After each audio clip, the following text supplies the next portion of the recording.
In 1849, the United States Congress passed a law transferring 64 million acres of wetland to 15 states with a single instruction: drain them. Corn demands replanting, fertilizer, pesticide, and irrigation every single year. What those wetlands contained demands none of it, and produces 6 separate foods instead of 1. Congress looked at that and called the land unfit for cultivation. They drained 64 million acres of it and replaced it with corn. The plant is still there. It grows in every ditch, pond edge, and canal bank that survived the drainage, and it has been quietly doing something the corn that replaced it never could. 6 edible parts, each harvested at a different point in the year. The underground root carries up to 70% starch by dry weight. The pollen has been sold as food in Middle Eastern markets for generations. And while the fields around it are treated with synthetic nitrogen runoff, this plant absorbs 33 kilograms of phosphorus per hectare from polluted water, feeding itself on what the system discards. In 1975, a researcher published a peer-reviewed paper asking a direct question about this plant. And what happened to that question is one of the stranger budget decisions in the history of American agriculture. To understand why a government agency is spending money to destroy a plant, you have to go back further than 1991, further than 1849, all the way back to a laboratory in Rome and a set of grinding stones that should not exist. In 2010, a team of archaeologists led by Anna Reviden published their findings in the Proceedings of the National Academy of Sciences. What they had found were grinding stones. The stones came from 3 separate sites: Bilancino, 2 in northern Italy, Kostenki, 16 in Russia, and Pavlov, 6 in what is now the Czech Republic. The oldest of the 3, from Russia, dated to approximately 32,000 years before the present. Woolly mammoths were still walking across Europe. On the surface of those stones, preserved in the rock itself, was starch, not grain starch, not wheat, cattail. Reviden's team confirmed through wear patterns that the grinding was deliberate.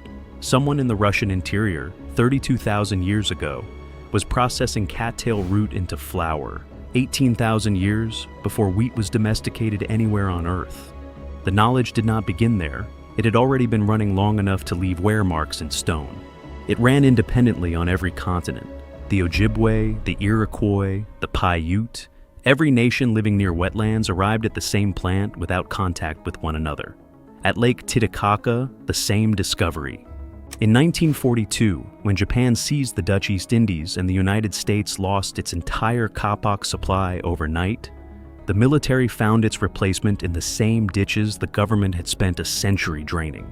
The Navy processed it by millions of pounds. When the system had no other option, it reached for what it had been destroying. The 30,000-year track record had no laboratory explanation until 2014, when researchers published a molecular breakdown of exactly what cattail root contains in the journal Starch Starka. What Kurzawska and colleagues found was not ambiguous. The rhizome, the underground root, carries up to 70% starch by dry weight, with a molecular structure sitting between potato starch and corn starch.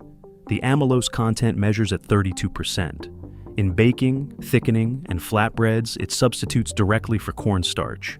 Polish food scientists testing it against emmer wheat flour found it close enough to replace in traditional recipes without adjustment. Food science had just confirmed what grinding stones in 3 countries already showed. But the root is only one part of what the plant produces. The young shoots that push up in early spring test at approximately 8.7% crude protein, higher than spinach.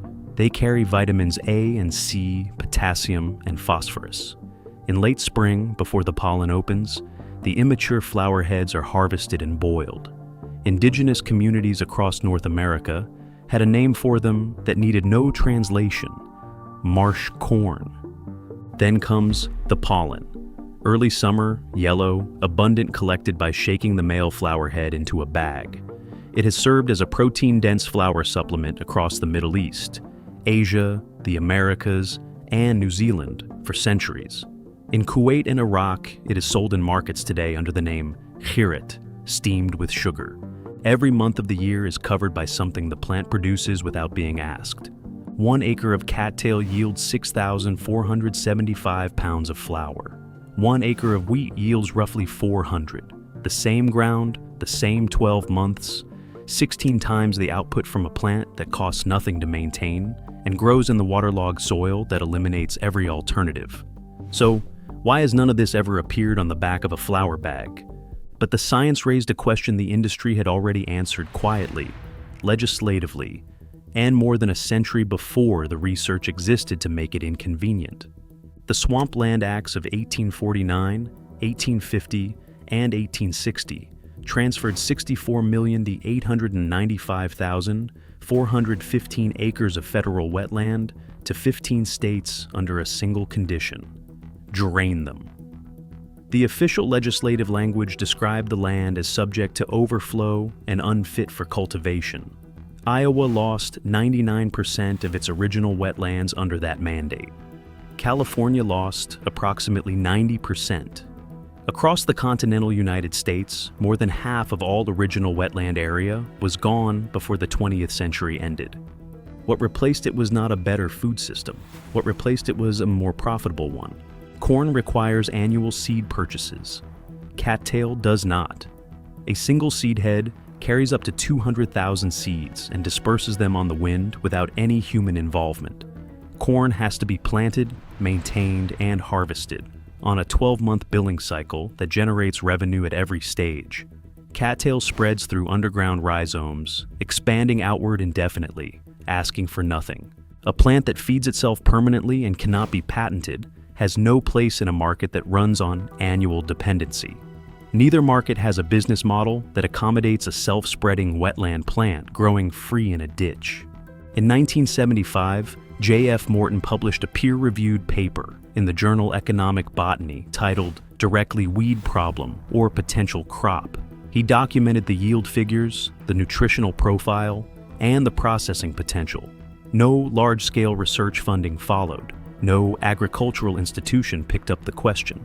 The studies that eventually emerged came from Poland, Brazil, and Malaysia, not from the country that had drained 64 million acres of the plant's habitat. 16 years passed without a single trial plot, a government grant, or a university program. The most productive flower crop on the continent sat in the margins of drained wetlands, while the institutions that could have studied it looked the other way. The USDA's answer to cattail was not a research program. Since 1991, USDA Wildlife Services has run an aerial glyphosate spraying operation targeting cattail wetlands.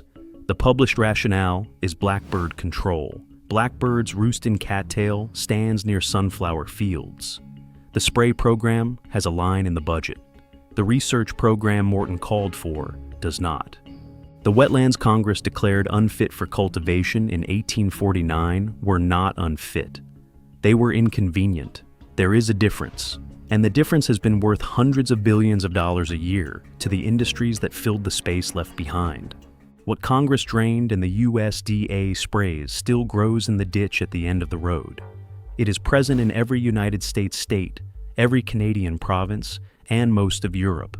The identification requires no expertise, tall sword-like leaves rising from the waterline, and a brown cylindrical seed head shaped like a hot dog on a stick. There are no dangerous lookalikes in North America or Europe. If it is growing at the edge of standing water and matches that description, it is a cattail. One rule applies before anything else. Harvest only from clean water, away from industrial sites and heavy agricultural runoff. Cattail absorbs what the water carries, and that includes whatever the surrounding land has been treated with. The harvest calendar runs the full year without a gap.